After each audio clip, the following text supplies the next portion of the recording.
In the matter of the people of the state of California versus Orenthal James Simpson, case number BA097. And so, my fellow Americans, ask not what your country can do for you. Okay, we are recording, and then we can carry on with the banter that we had before we were recording, but now it'll be official, and other people can hear the banter as well. That's what they're here for. That's what they're here for, the banter. I know. Let me start us. Well, no, you know what? Let's do banter before we kick things off. Okay, so you're in New York Yes. with husband and children. Husband, children, niece, nephew, no nieces. Well, kind of like a cousin who's like a niece, nephews, husband's cousins, husband's aunt and uncle, a whole bunch of family. Super fun. We're having a great time. That's awesome. Half the conversations are in Spanish. I'm trying my best. It's a delight. And what are y'all doing in New York? It's Juan's mom's birthday, Lily. Happy birthday, Lily, today. And we were gonna come here anyway just to visit, and then the rest of the family was like, we're coming too. So I found this awesome Airbnb. We're in Newburgh, New York. So we're actually very close to Hyde Park, where Nice. and we're gonna go one of these days, and I'm like over the moon excited. So we're close to Hyde Park, and then we got this awesome Airbnb, and it's just like a big house, and there's an indoor pool, which is super nice, and a hot tub outside, and there's like a pool table and an air hockey table and a ping pong table and a movie room with like recliners, and there's like a bunch of bedrooms, and like, so half of us are staying in a different house, but this house is like the activity house, and it's super fun. It's awesome. It's very cool. And we're going to be on the same time zone shortly because I'm in Dallas right now. I'm leaving in about 4 hours or something to go to the airport to head to DC, and I'll be there for the week. Nice, good for you. We're really, I Yeah. mean, if you just listened to this, you would think that we were like jet setters. We've kind of been all over. I'm really impressed with us. We are jet setters. Remember our I mean, marketing efforts? We're not going to Mhm. quantify anything. Mhm. We're just going to go with it. We're always doing cool shit. We're always on cool trips. So yeah, Maybe everybody else is too. that's true. That's true. So maybe we're not It's that. the summer. It is nice to think I'm special. I have been looking at a trip up to Massachusetts because for some reason I just have this sudden hankering to go to Nantucket. Okay. I don't know. Did you listen to the Essex on last podcast on the left? hmm It just seems like a very romantic kind of like seafaring place. Is it still like that? I don't know, but I feel like they just like throw lobsters at you walking down the street, and that sounds I think awesome. that part's true. I think that part's Yeah, 100%. And like clams. and clams. Yeah, I, One I time, like baked clams, but not like steamed. I can't do steamed. yeah. One time my grandma used to make clam chowder, and it was really good. And one time she made clam chowder, and my dad got sick, so she was like, have some more clam chowder. And then he got sick again, and then they were like, she needs more clam chowder. And they did it like 6 times before they realized that the clam chowder was making him sick. I'm like how persistent she was. But he was like, you're totally right. I need more clam chowder to make me feel better. And she was like, totally. And they just like kept doing it until finally they were like, it could possibly be the clam chowder. That does also sound like a remedy that an Iranian grandmother would prescribe. So I feel that. Yeah. So let's go ahead and kick things off. Welcome to Doomed to Fail, the podcast where we cover one historical event / true crime event about things that were doomed to fail. I'm Farz, joined here by Taylor. How are you, sleepy Taylor? I'm good. I'm confused. It's like, I don't even know. It's 11. So like I would never be awake at 8 o'clock in the morning and in my own time, but I'm up. I've been up for a while. So I'm good. Dude, 3 hour differences. You know what it is? It's that time zone difference between California and New York is actually pretty significant, but it's not so significant that people think it's significant, and so it's like buck up. But like it actually is a pretty dramatic change. I read a really compelling article one time. I was an argument for America just having 2 time zones, like just East and West, that's it, an hour apart. And I was like, that sounds awesome. But I am obviously I'm not in charge and no one will ever make do that, but it would be cool. One day, to take Taylor. that long to get here. One Yeah. day it'll happen. Yeah. So today we are going to be starting off with the true crime side of the equation, right? True. Okay. Correct. So why don't you tell us what you're drinking? So I have some coffee, and I only could find French vanilla coffee, which is weird, and I don't have any. So I'm drinking French vanilla coffee, but also a red stripe, which I haven't had in a really long time, just because I'm on like this weird equilibrium where I had a lot of beers yesterday. So I'm like, beers, coffee, red eye, time zone, whatever. But as it pertains to my story, I'm drinking a Manhattan. Do you remember that one time that we went to that restaurant in Los Feliz and had dinner, and then we went to that bar that was like the bottom of a pool, and we were like, "This is not for us." Like we walked in and it felt like you were in a pool that was empty. In Los Feliz. Yeah, and we because it was like, connected to that restaurant, the atrium. And it was connected to the atrium. We walked in Oh, and yeah, we yeah, were like, yeah. "This is way too cool for us." So we walked across the street and drank Manhattans at the library. Yes, yes, I do Yeah, remember that. I was thinking of that. Yeah, Anyway, so I'm Atrium is where, drinking. yeah, that's where Jeff Goldblum does his jazz nights, right? No, his is the thing like kind of next door that has terrible food. Oh, It's okay. called something else, but the atrium is good food. Is it the place that I kept telling us that we have to go get prime ribs at, and it was never really that good, but it felt really old school N- Hollywoody? No, it's a different place. Los Feliz is the best. It has a bunch of cool Los restaurants on Feliz that is street. incredible. Little Yeah. Dom. Ugh, Ah, dream. Anyway, so yeah, imagine I'm drinking a Manhattan because that's going to pertain to my story when cool. I get to it. Sweet. We'll get to yours here in a moment. I am drinking a Waterloo tropical fruit because I'm just tired. I'm just tired. I don't want to drink. I'm just so exhausted. It's just like constant traveling. And this is my second time in Dallas in 2 weeks. And It's far. yeah, it's you know what it is? It's just like the fact that you feel kind of like this homeless person, like living out of a suitcase, Hmm. and it's just not your environment. And now my dad's computer here sitting next to me is like constantly dinging, so I need to figure out how to shut that off so it stops interrupting this, which I don't know if I can. But anyways, well, I'm just gonna shut the computer off. Shut Yeah, you're fine. down. I can hear you fine. Okay. Everything. Okay. So I'm just gonna drink a Waterloo because I want to hydrate. And yeah, I also have water somewhere. Good for you. you're actually drinking a red stripe. That's awesome. Right? How cute are these? They're very, very cute. Okay, keep going.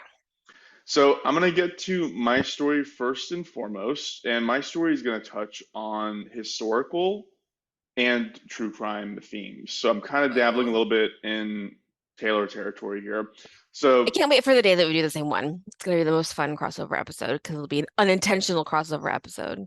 I have no idea what your story is about, but the fact that you mentioned Manhattan and the fact that Oppenheimer's coming out made me think that you're going to do something that has to do with the nuclear weapon, with the nuclear weapon. And I have been desperate to try and find a like true crimey component to atomic weapons, and I'm Hmm. just having a really hard time with it. I But was, I was also thinking last night as I was going to sleep, I was like, we should have done something about Oppenheimer and Barbie to be in the news as I was like drifting off to sleep in like my confusion and fever dream. Um, I did not. It's not yeah, Manhattan Project. okay. Well, then we're not covering the same. Well, we're not. We'll get to a You time just when we go. overlap with each other. You just go. So I started researching topics for today's episode, and I somehow went down the pathway of thinking about the mafia. Hmm. And I was thinking, like, that's probably a doomed to fail story on the true crime front, where two guys maybe got together and then they were like, let's start a mafia.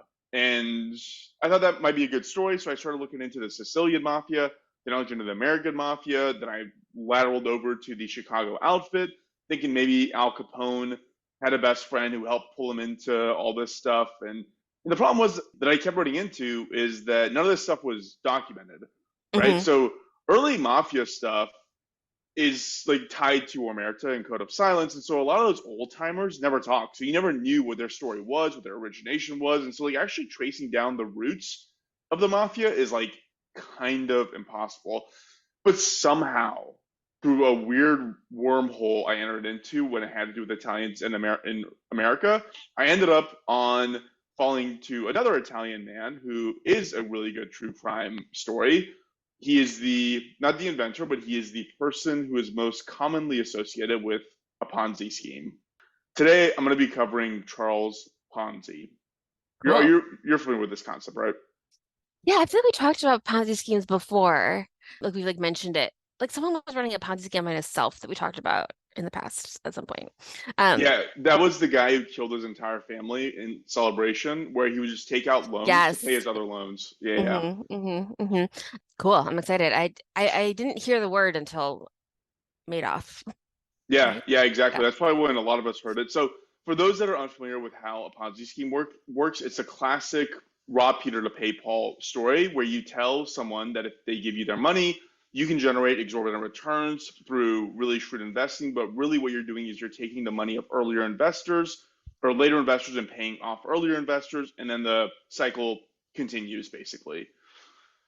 Today, we know this type of fraud because the name derived from Charles Ponzi, but he was not the originator of the concept. So, in a nod to feminists all over the world, the first documented Ponzi scheme was started by a woman, actually. We did it, ladies. This is like a really touchy one. I'm gonna go through it. So look, I'm actually really curious to get your feedback on this. Oh my God, So wait. there's a woman in the 1800s named Sarah Howe living in Boston, Massachusetts. She came up with the concept in 1879, and her target was widowed or single women, usually like older single women or widowed women. At that time, handling money was really considered like a man's thing. And so Hmm. she focused on this demographic because she knew there were easy marks. They didn't want to go to the bank. They didn't want to like worry about Right. investing their money. And so she was like, Hmm. well, this is an obvious place to go. And what she did was she created this investment vehicle she coined the ladies deposit. Ooh. And yeah, like these women were super happy to hand over the money. Basically, she was saying that I'm going to get you super high interest rates on that money, and they didn't want to manage it themselves anyways. By the time the fraud was exposed, which only lasted about a year after it started, she had swindled what would be the modern equivalent of $13 million out of these women. Fuck yeah. I mean, Yeah, but yeah. You know what I mean. That's sad, but also cool. so she was caught. She went to jail, and we're gonna kind of leave the story there. I wrote I read this story about Sarah Howe in a magazine called Mel Magazine, and the author is Isabella Cohn. Her title of the article is "Before Charles Ponzi, There Was Sarah Howe," which is a great article to read. And her justification for why it's not called the Howe Scheme now is basically twofold. One, Sarah's story was actually only known locally. So back then there was no national publications. And so Hmm. as a result, it was basically small town news. So it was all within like where her like her specific location. Charles Ponzi didn't come around until like 50 years after this. By that point, there Hmm. was national syndicated news, and so the Hmm. entire world, the entire country knew what was going on with Charles Ponzi. And the other thing, Isabel, the author of that Mel Magazine article, notes is that there are no crimes that are named after female perpetrators. They're only named after female victims, which is kind of interesting to think about. That is interesting. Back in this time, nobody wanted to think a woman could do something so shitty and diabolical. Hmm. And so that's probably a part of it. It's like I don't know if it's a good thing. Like I'm so conflicted on like should it have been called the Howe scheme? Is it better that it wasn't? I I don't feel like know. Ponzi's a cooler word, but yeah, I feel like she should get the credit for it, even if the credit's like it's not good credit, you know? Is this I don't know. sexism to not name it a Howe scheme? Possibly. I don't know. It's a good question. So here's the thing. Here's the thing that's interesting about the Sarah Howe story. So I didn't mention this earlier. She didn't go to jail because she stole money from investors. What she went to jail for was because when she would ask for this investment from these investors, she also purported that part of that, the returns on those investments, would be funneled into a nonprofit she also runs that would help needy women. And that's what she was arrested for lying that part of the investment went to this nonprofit. That's fair.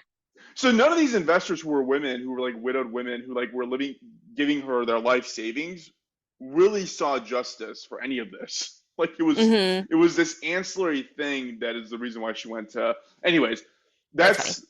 that's the origination story of the concept we now know as a Ponzi scheme. But let's get back to the namesake because his story is kind of unique and interesting in terms of the scale of what he ended up doing. And look, I'm not going to go a lot into the detail of Charles Ponzi because it's kind of boring. Like he was just an Italian guy who came to America to make it big, and he just was like a small time shitty criminal for the entire time he stepped into this country until his eventual deportation. I'll Hmm. touch on some highlights from his earlier days in the U.S. and specifically his relationship with a man named Luigi Zaprosi, because Hmm. that's the most important part of the conversation here to help Okay. illustrate how he ended up becoming who he was. And that's really the doomed to fail part is this guy Luigi kind of taught him a really shitty lesson that he scaled magnificently. Can you say that with an Italian accent, please? Luigi Zaprosi. Oh Perfect. God, I'm gonna get canceled. That was perfection. I'm ready for my cancellation.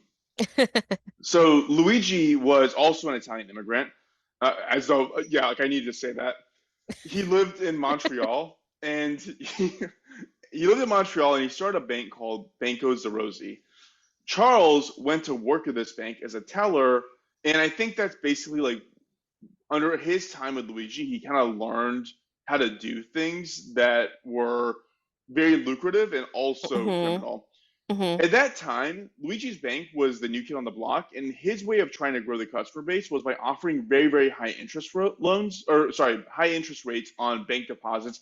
I think it was somewhere around 6%, which like at the time it was 3% was more typical. I mean, it's crazy Mm-hmm. now. It's like you get I 0.0001%. know. I was like, that So sounds like great. I'll put money in his bank. that's the thing. When you think about like institutional, like how like institutionally it's harder to make money in America now. Like this is a part of Mm-hmm. it. Like it's like people, Yeah, you could literally park your money on it. That's a higher yield interest than you're getting on your 401k right now, which is like yeah, awesome. that's bananas. Yeah. So Luigi had was basically using this higher interest on bank deposits to draw more customers in. It was working incredibly, incredibly well. But at the same time, his bank was also putting out mortgages to people, and a lot Mm-hmm. of those mortgages were shitty, and they would default. Mm-hmm. And he was pretty close to insolvency while still continuing to pay a super high interest rate to his customers on their deposits. And the way he was doing this and the way Charles learned about how he was doing this was he was basically just taking money from the new depositors, paying Right. out the old depositors. So he Mm-hmm. literally he started the He was doing Ponzi it. scheme. Yeah, Yeah, that's what that is. he like started the Ponzi scheme. So, like I'm not gonna give him credit for this because he didn't like do it in as an egregious a way. Like Right. It wasn't as he was insidious. It was still like, oh, I'm trying to keep my business afloat and like offering you a yeah. deal that you can't refuse because it's not real. Yeah, like he was doing it in a way that could have been perceived as legitimate. You didn't have to like if you paid attention to his business, you'd be like, this is still legitimate. You'd have to go super deep Mm-hmm. into the accounting. Long story short was like that all failed. And like there's a side story. This guy Luigi basically abandoned his entire family in Montreal and like fled the country with like all of his bank deposits and like he just lived It he just did his thing. disappeared. It was like amazing. I really wish I was born at this time. I'd be so successful. And but at this point, let's go into the concept of what the actual Ponzi scheme was supposed to be. So I learned a lot about this researching this, which is really interesting. I didn't know this was really a thing. There are things called international reply coupons or IRCs for short. For some reason, Taylor, I feel like you would know what these are because I you're don't so know what they're. crafty. I am No? crafty, but is it Okay. how is it crafty? I feel like you mail a lot of stuff internationally more than I do. I mean, I have mailed things internationally. Keep going. Oh, there you go. So if you mail something like a letter internationally and you expect a reply, it was considered common courtesy at the time to include an IRC in your letter. This way, the recipient can exchange that IRC for a stamp in their home country and reply to your letter without having to go buy a stamp themselves. Got it. So it's a redeemable coupon for Mm-hmm. the value of that stamp. And every country sets their own price for IRCs and their own rates for international postage stamps. So Charles in 1919 was hit with this idea that there was a substantial drop in the cost of stamps in Italy after Mm-hmm. World War One. Mm-hmm. And the difference between an IRC purchased in Italy and the price of a postage stamp in the US was somewhere around 4 to 1. So you could get so basically think of it this way. You could exchange 4 IRCs for 1 US stamp. An IRC was way less valuable than a US stamp. Mm-hmm. So in theory, if you go to Italy and you buy a shitload of IRCs, then you bring them to the US, you can trade those in for US stamps, and you get 4 times the number of stamps that you paid for with the Italian IRC. Does that make sense? Kinda. I believe you. Okay. And so his idea was to set up a company that goes out, buys all these IRCs, brings them to the US, then exchanges them. So Okay. he needed capital to do this because he had to buy a huge quantity of you to be able. I mean, a stamp's not that expensive individually, so you have to do this at Right. large scale to make it worth your while. And he does what Luigi did at the bank. He offers insanely high return rates to convince investors to give them the capital he needs. It was something around like within 45 days of the investment, he would return 50% of that capital back. And Mm-hmm. the process just repeat over and over and over again. And this worked. He was able to fundraise very, very quickly and almost immediately started delivering on his promise on those high returns. Mm-hmm. Charles did some quick math on, so he was just eager to get up and running. He hadn't actually worked out the nuances of how to execute on his plan. He was just like, I need capital. How do I get the capital? and he Hmm. started doing this. So like, he almost stumbled into the Ponzi scheme. It wasn't like Sarah who like was, no, I will literally just go get your money and then just steal it from you and give it to the other. Like that Right. was not Yeah. it. He actually thought he had something on his hands here. So he started doing some quick math. His initial pool of investors was about 18 investors.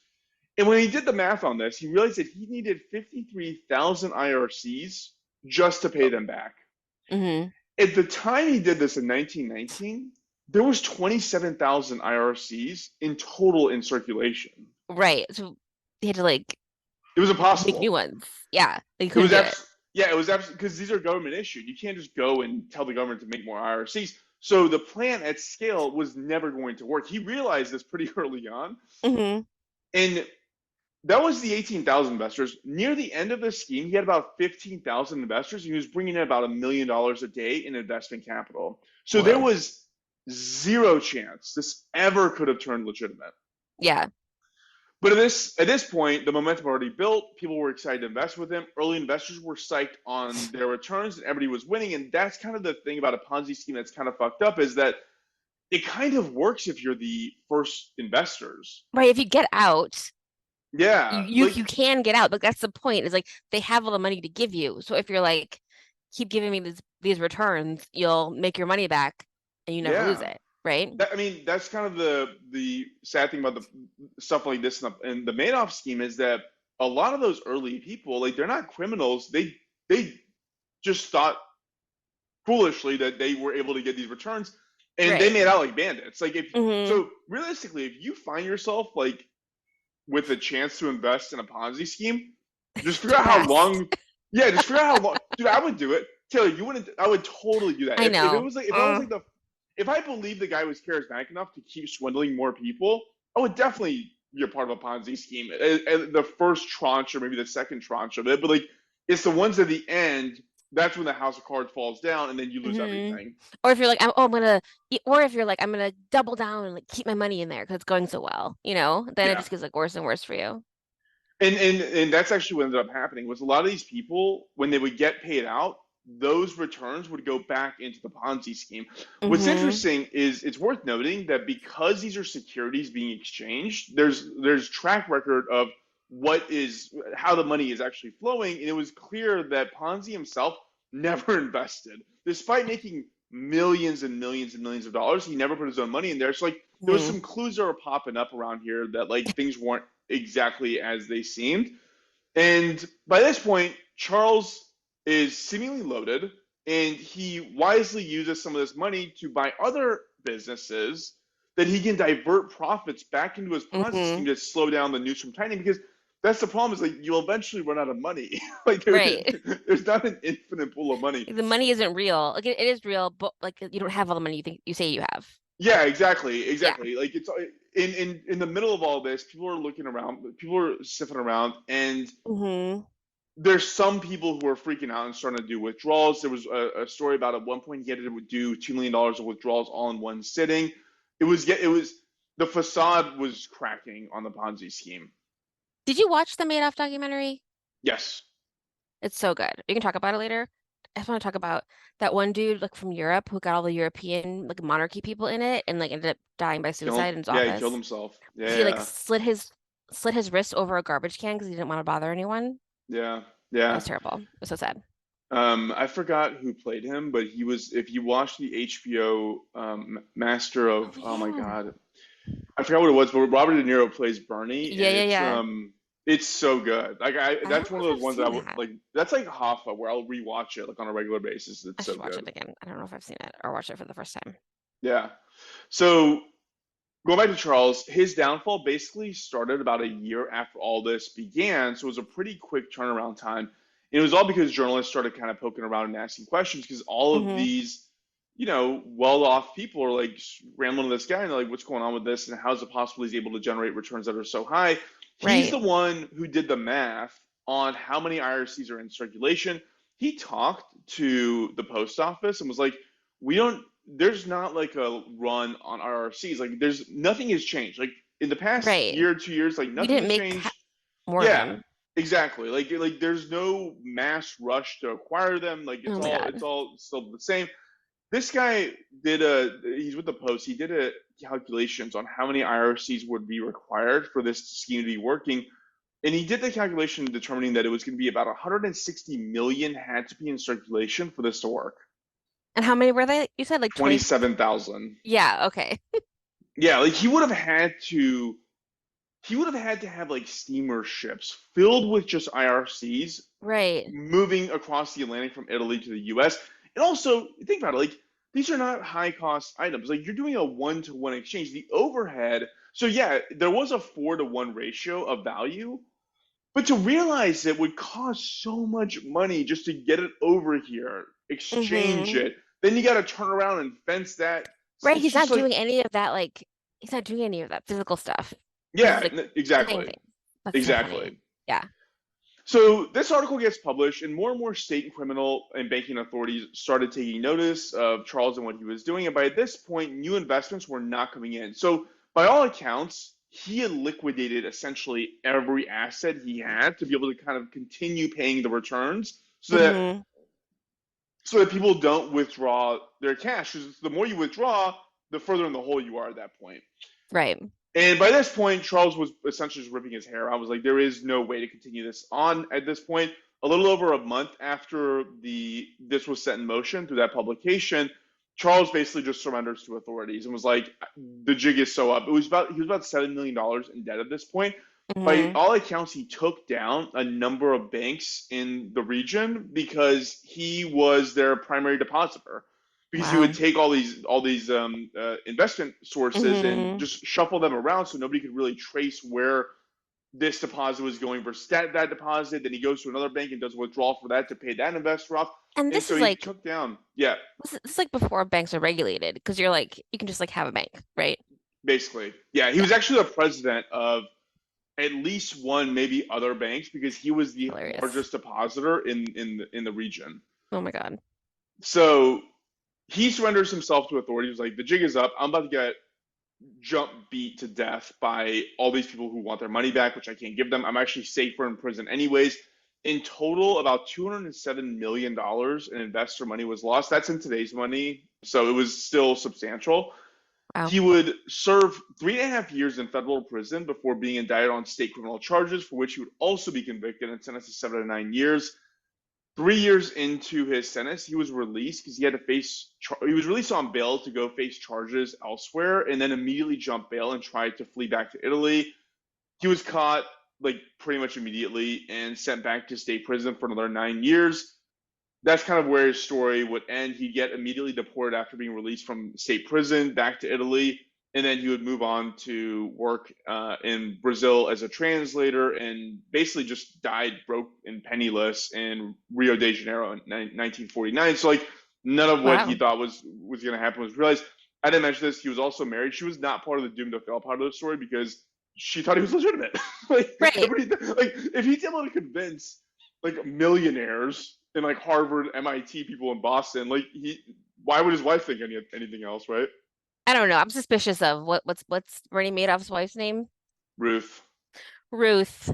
I don't know about Ruth. I don't believe that Ruth didn't know what was going on. I do. I do. You do? Yeah, I I do don't know. I because think she too good to be true. She I should have think thought a little farther, a little harder. I think it. So you have not seen the HBO thing, No, right? is it Michelle Pfeiffer? It is Michelle Pfeiffer. Okay. But the reason I think when you look at it, like when you're like of that stature, like because he was like the head of was he the head of the Dow Jones or something? Like he was like, Yeah, it's crazy. He was like president of like NASDAQ or something. Yeah. yeah, like he was like Yeah. in it, and you look at the lives of the women who marry into people like that, and Hmm. it seems like they're just like super far. It's like their job is to socialize and look rich. Like their job is Right. not to care about or taxes being paid or like I don't know. It feels like it's almost a career. Just your job is literally just to be rich. That's it. Yeah. But Bernie Madoff is good. I think that was so. This one was 207 million by today's money. That was 68 billion by comparison. Holy shit. Yeah, I Crazy. mean, it was a very significant factor in bringing down the economy in 2008. So Wow. he was Yeah. incredibly consequential. Is he still alive? I feel like I No, he's heard he dead. died. He died. Yeah, wow, he died 2 years ago. But what a sad story, man. What a sad story. I mean, Like both of his kids died. Like one died of cancer and one died by suicide, and like it was awful. Because yeah, his sons were like, we didn't know. And you're like, I don't know. I don't believe. yeah. I think the Those son's, like dope sons. Like what? Were they just dopes? I don't get it. and that's the thing. Look at like Ruth, and you're like, man, like she, The Wizard of Lies. That's the name of the HBO special. It's Yeah, incredible. watch it. But um, but it's like, man, can you imagine that? Like being that woman, where it's like your kids are all dead, your husband's dead and in jail, like your name's. It's just like what a horrible way. You would assume the back half of life would be somewhat better than the front half, and in her case, it was just like so not. Yeah. Hey, they had a home in Nantucket. Oh, you should go visit it. Dude, that is crazy. That is a huge house. It is multiple houses with a giant pool, and it's literally like a stone's throw from the water. That thing had to be like a $20 million house. Oh yeah. 7. This is seven. Well, it says I'm at Mark Madoff $700 million summer home in Nantucket. Maybe they had another one. You just said 700 million. 7 million. Oh, 7 million. Wow. The Madoffs bought it in 2008 for 6.5 million. It is right on the water. That does seem nice. God, it's so bougie. I love that shit. I'll Yeah, never be able to have it, but I can admire it. you can dream. I can dream. So Taylor, that is my story.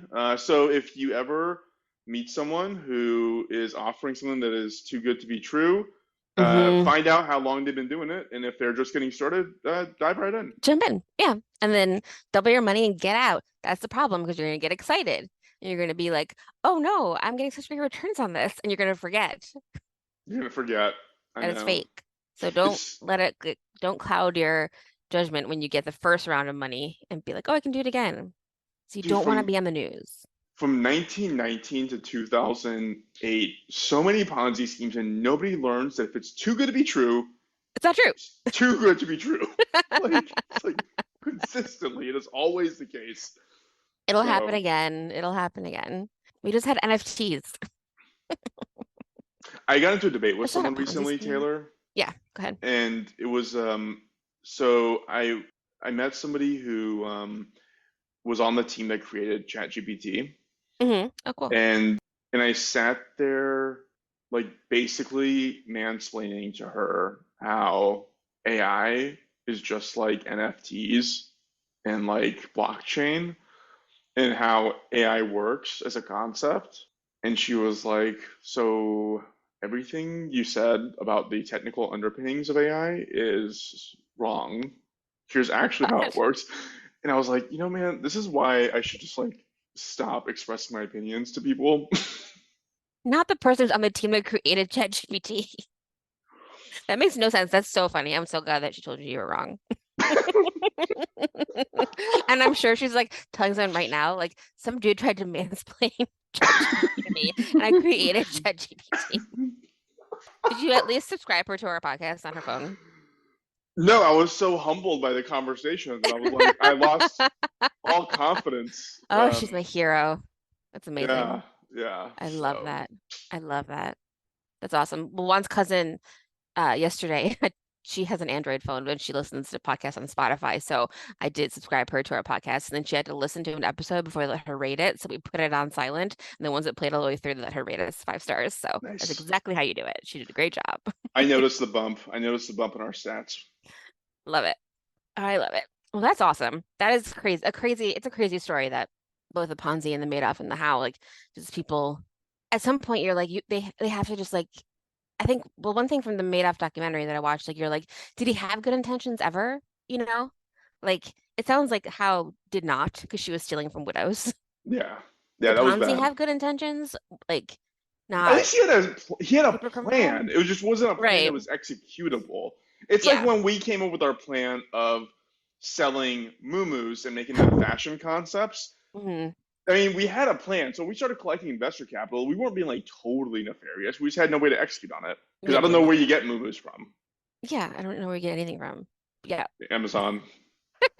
I It's the buy only on Amazon, option. sell them for more money. That's what I've seen. I mean, also, this is not related to any of this, but for everyone's knowledge, I've like found these dresses on Instagram and they were like $100. So I took a picture of them like I screenshot them and then reverse image search them on Google, and I found them on Amazon for like $20. People are just like buying them and selling them at like other stores, which obviously they're doing that, but you can now do that to find where things are coming from. So yeah, that's what this was. It's arbitrage.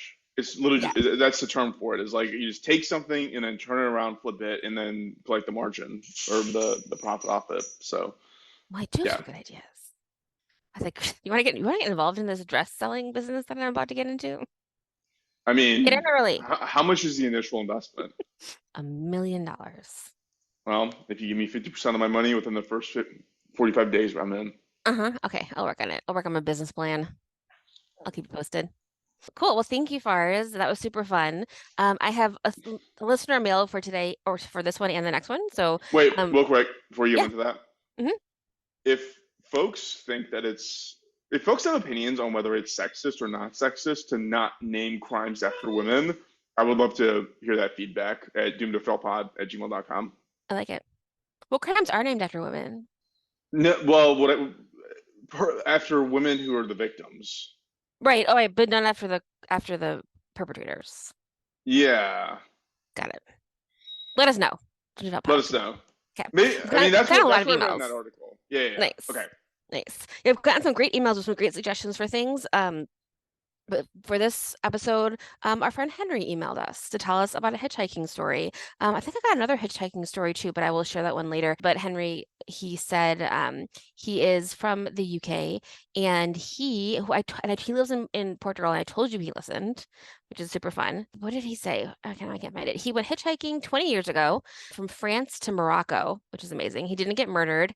His first ride was a ferry captain who took him all the way from Cherbourg to Bordeaux, 7 hours, and only once on his whole trip did a monk try to touch his leg.